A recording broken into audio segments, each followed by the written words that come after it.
ఎక్కడి నుంచి మనం ఈ జ్ఞానాన్ని సంపాదించుకోవాలి, ఎక్కడి నుంచి మన నోటి మాటలను మృదుత్వం కలిగి ఉండాలి, కోపాన్ని చల్లార్చే విధంగా ఉండాలంటే అబిగయీలు మన ముందెట్టారు. నాబాలు యొక్క భార్యను మన ముందు పెట్టారు. కోపంతో మరి చాలా భయంకరంగా వస్తున్న ఈ యొక్క దావీదు గారితోని తన వాహనము దిగి సాష్టాంగ నమస్కారం చేస్తూ దావీదు పాదములు పట్టుకుందంటే, ఏలినవాడా, ఈ తప్పు నా భర్త యొక్క తప్పు నాదని ఎంచుకోనండి అంటే భర్త యొక్క తప్పును ఆమె మీద వేసుకొని దయతో క్షమించవయ్యా అని చాలా ప్రాధాయపడుతూ దావీదు గారు పాదములు పట్టుకొని బ్రతుమాలుకుంటుందంట.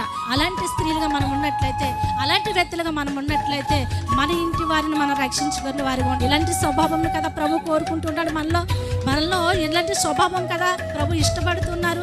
ఈమె చూడండి ఎంత సుబుద్ధి కలిగిన స్త్రీయో, ఎంత జ్ఞానవంతమైన స్త్రీయో, ఎంత తగ్గింపు జీవితం కలిగిన స్త్రీయో. ఈ రోజున యేసు ప్రభువు యొక్క పాదముల చెంతకొచ్చిన మనము ఈ తగ్గింపు జీవితం ప్రభు చూస్తున్నాడు. నువ్వెంత వందనము ఎక్కినా, ఎంత ఆస్తి నీకున్నా, ఎంత పలుకుబడి నీకున్నా, ఎంత పదవిలో మీరున్నా, ఒకవేళ ఎంత గొప్ప స్థితిలో మనమున్నా, ప్రభు యొక్క పాదముల చెంత మనం ఇవ్వాలండి, తగ్గించుకుంటూ ఒదుగుపోవాలంటండి.